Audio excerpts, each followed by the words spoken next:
My colleagues, Will and Dirk, they're handing out the little packet for the scripting hacks, and that's a two-page document that you get here.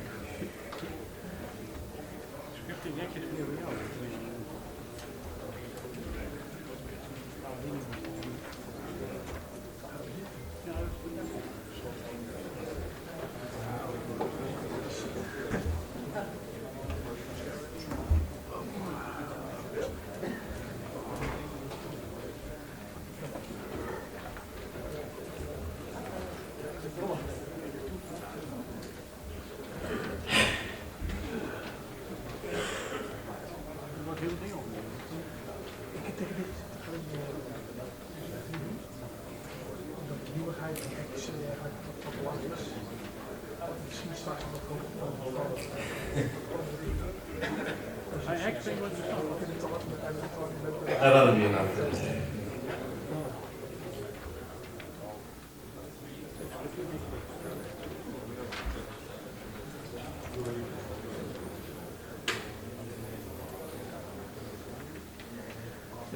Met mijn lichaam met het examen.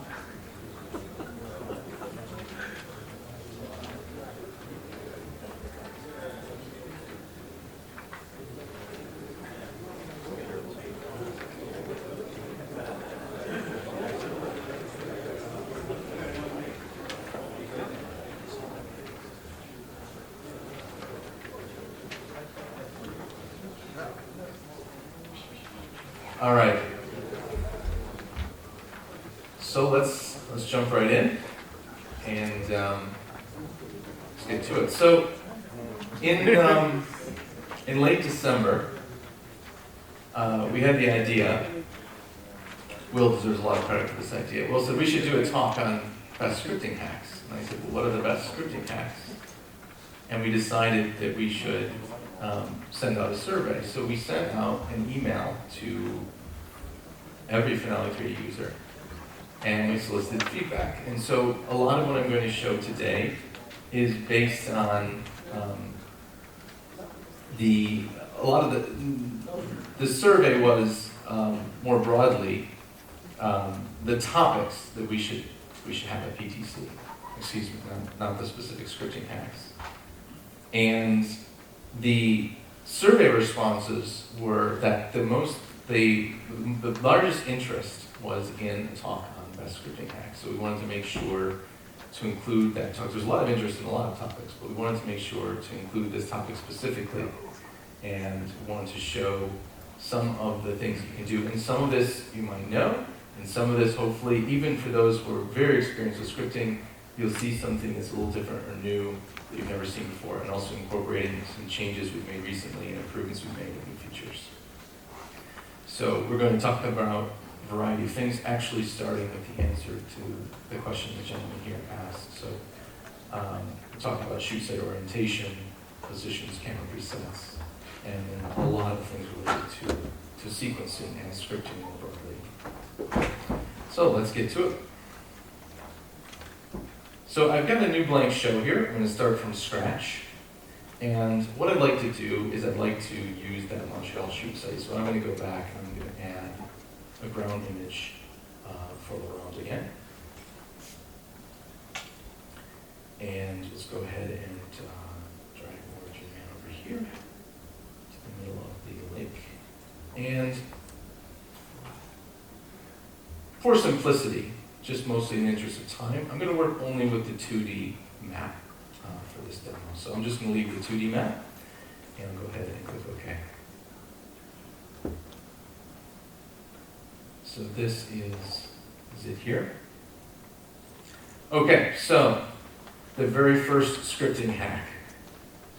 When you have a default show, the camera points north. So here we are, we're in Montreal and we're looking north, but our shoot site doesn't face north. The audience in Montreal faces west. And this matters because the camera presets right now, they are looking to the north because that is the way the orientation is set up. In addition to that, if we were to add some firing positions, so for example, if I go up to add multiple positions, just say add these positions come in a line that is east-west, which is not the same as the direction of the positions on our shoot site. So let's go ahead and get rid of all the positions, and let's do our first hack, which is to set the front view orientation. So I'm going to just rotate, I'm holding control and clicking, and I'm just orbiting around to put my shoot site in the direction that the audience looks. And I'm going to use a little cheat. What I'm going to do is I'm going to use the dock as my straight edge. So I'm going to line the dock at the bottom edge of my screen. So I'm going to adjust this so that the dock is parallel with the bottom of the design window. So that way I'm looking from the top down, but that way I can see that I've rotated perfectly so that the shoot site, the direction of the positions in the shoot site goes left and right across my screen. So now that I've done that, it's simple. All I do is right-click on the ground and choose Set as Front View Orientation. So by default, it's 0 degrees, which is looking due north. And simply by doing that, I've changed my front view orientation. And now, in fact, the question was, can I rotate Origin Man? Origin Man previously was looking south, and now Origin Man is looking east. So we have rotated not only Origin Man, we've rotated the entire coordinate system. So the X coordinate, which is left and right, is now perfectly parallel to the dock, and the Z coordinate is perpendicular to that. The camera presets now correspond to the rotated front view orientation. So instead of previously I was looking north when I clicked on the front camera preset, and now I'm looking to the east. So I've got, by default, my camera presets are now looking in the correct direction. An even bigger bonus is that when I go to add some positions, I'll go to the positions menu and choose add multiple. I'll add 13 positions. Now they come in a line that is in the direction of my shoot site. So I don't have to fight with trying to rotate the line of positions. I can just add them in the line that's conducive for my shoot site. Of course, back here, it's a slightly different direction, so I might have to do some rotation if I were going to add some positions for shells. So let's go ahead and make a small adjustment to these. Go ahead and need to select all of them. And I'm just going to make them arrange them into a line that is approximately the width of the dock, which is about 450 feet. Forgive me for using feet instead of meters. So we'll go ahead and just kind of drop that right there. And those are our positions. Of course, if I need to tweak it, I can, but this looks pretty good. So the rotation is good just from setting that, right-clicking on the ground and choosing Set as Front View Orientation. So we'll go ahead and lock our positions down. And now it's time for our second hack, which is position groups. And position groups are really powerful. They are used for selecting positions. They are shortcuts. So if you frequently find yourself using a specific set of positions to add effects, then it can be really handy to have position groups. So for example, I can select, by holding Shift, I'll select all the odd-numbered positions. And then I can click the green plus here to make a shortcut. So now, that single click here selects all of those positions. So if I wanted to add an effect to those positions, I can now easily do that because the effect will be added to the selected positions. And we'll add some effects in just a moment. The hack that I want to show you is that it's possible to make a shortcut, a position group shortcut for a single position. So imagine that you have a position back here. Let's go ahead and add one in our center bunker for 8s, 10s, and 12s. So we'll add a position at this point.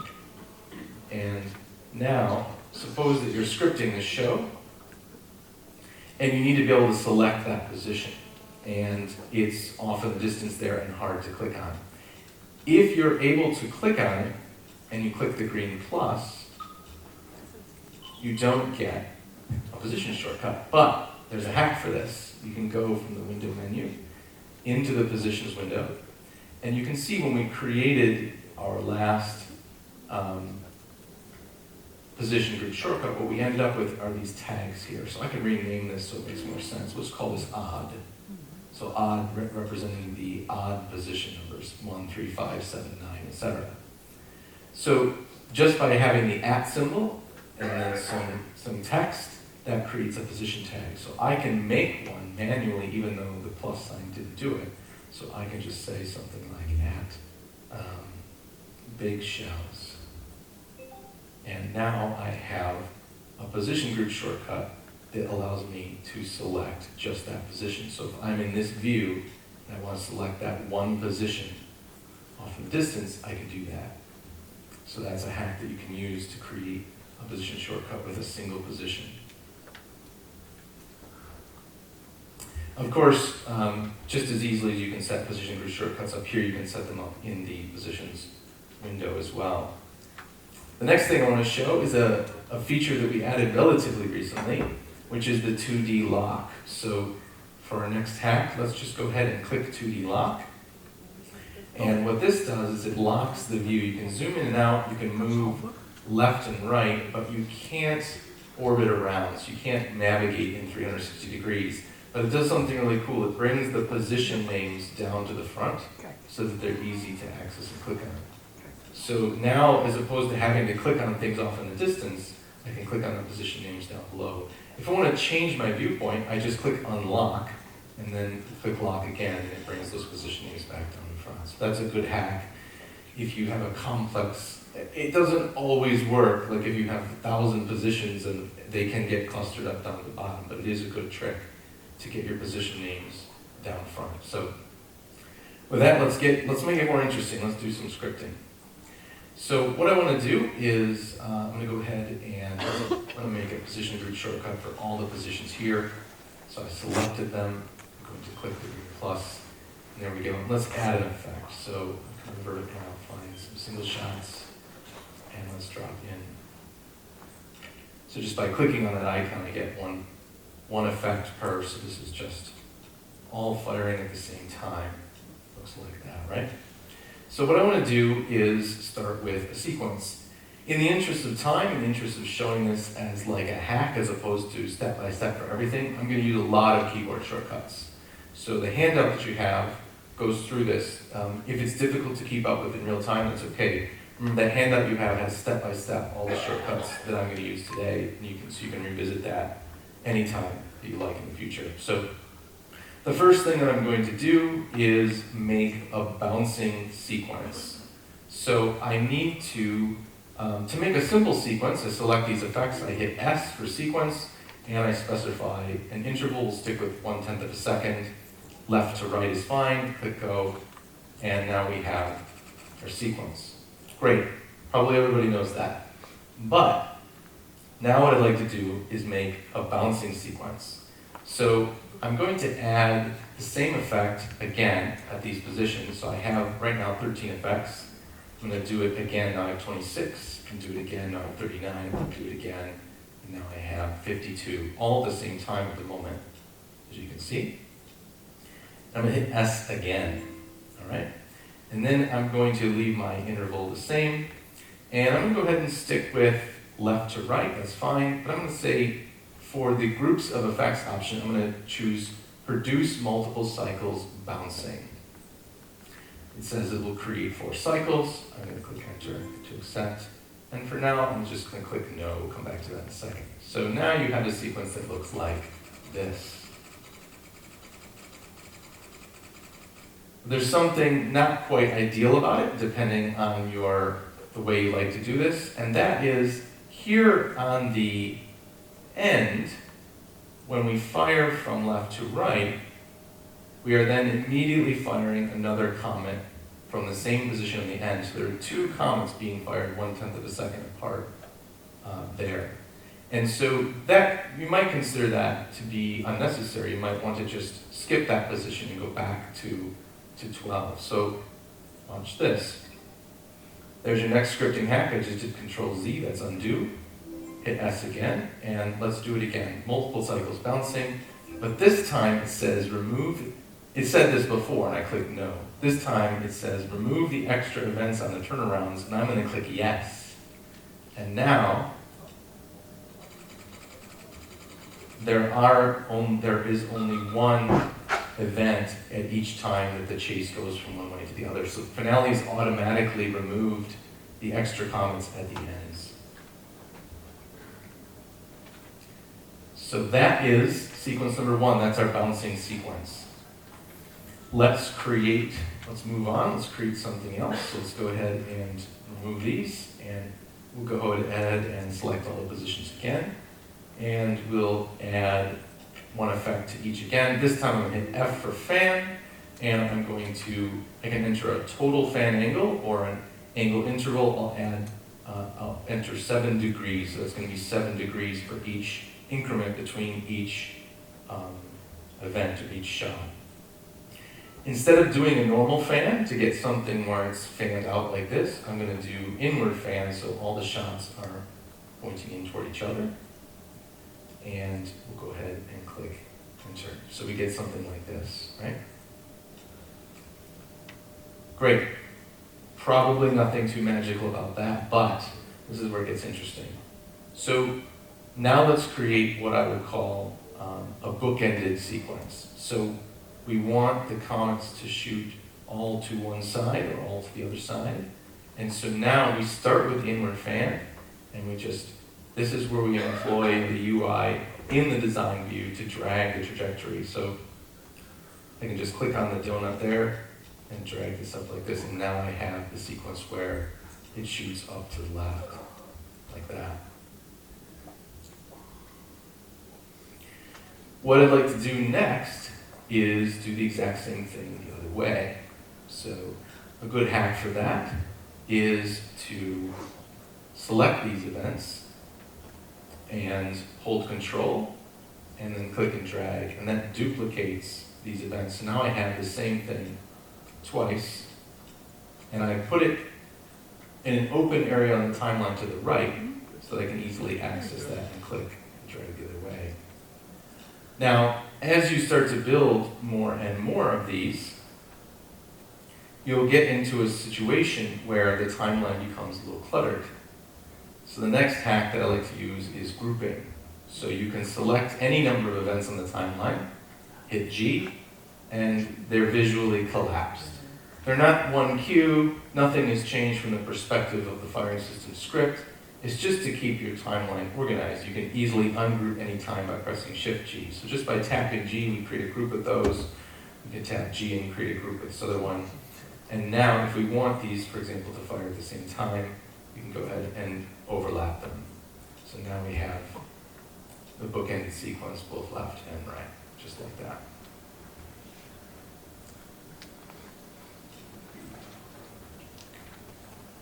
So let's do another one that's newer. Let's do a center out fan sequence. So let's go ahead and just remove these guys. And for this one, I'm just going to select a single position. So let's select position 7 there in the middle. And I'm going to add 4 effects to the position. So just 1, 2, 3, 4, just like that. So now I'm just going to spread these out. So the sequence that we're aiming to create is a sequence that fires the first shot straight up, and then 2 shots like this. So boom, boom, boom, boom, boom. So it fires, it's like a fan from the center out, staggered in time, right?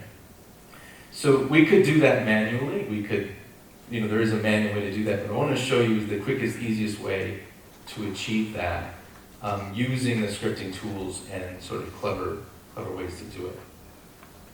So I'll select all 4 of these, and I can tap H on my keyboard.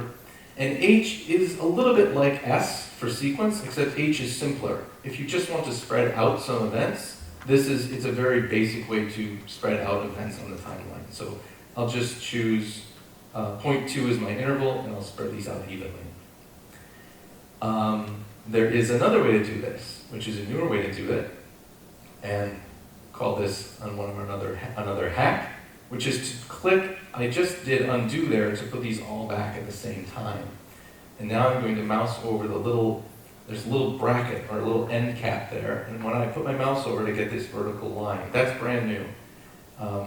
The bracket itself is not, but the nice line that you get to be able to tell you're in the right place to click, that's brand new. Just came out. So you can now click, and you can drag, and you can spread these items out, just like that. So you can use spread out evenly, or you can use something like this to achieve the same result. And that's the first step. So we've got those spread out. Imagine you had music here, you had beats, and you could see the beats, you could drag them, and then when you can stop dragging, you get the events to align with the beats of music. So now what I'm going to do, remember our first event is going to fire straight up. So what I'm going to do is select the last three. Now I'm going to press D to duplicate. And I don't care too much about the angle here, so I'll just arbitrarily choose 30 because I'm going to change it. But now what I have is I have one event firing straight up, and I have 3 pairs, and they're all the same angle right now, but that's okay. So what I'm going to do is select all of these, and I'll do F for fan. And now I'll choose my final angle. I'll use a total angle of 100 degrees. What I choose here is going to be a function probably of the racks that I own, the angles that they use. I'll stick with normal fan, and I will sort the effect time. Center to outside is what I want. So I'm going to choose, so now because we've spread the items out, the fan is going to be based, it's going to look at the time to create the fan. So it's going to know that we want the first event. Because it's center out, the first event will be up, and then we'll go out as we go. So 100 degrees total. So there we go, and now this is what you get. So a very quick way to create a center out fan as opposed to having to manually create the pairs of effects and adjust the angles. And you get perfect intervals. So if you wanted it, quicker, you can now just adjust that, and then something like that. So that is the center out fan sequence. Another really common one is a mirrored sequence. Let's go ahead and do that real quick. I'll go ahead and do this in just one position. And let's go ahead and I'm going to use Shift F. And it's duplicate into flights. So now I can specify any number. Before I did D, I just duplicated into a pair. I can also duplicate into a flight, so I can have any number. So we'll choose 3, and we'll see the angle between is 15. For these, I want to fire them across, so I'll drag them like this.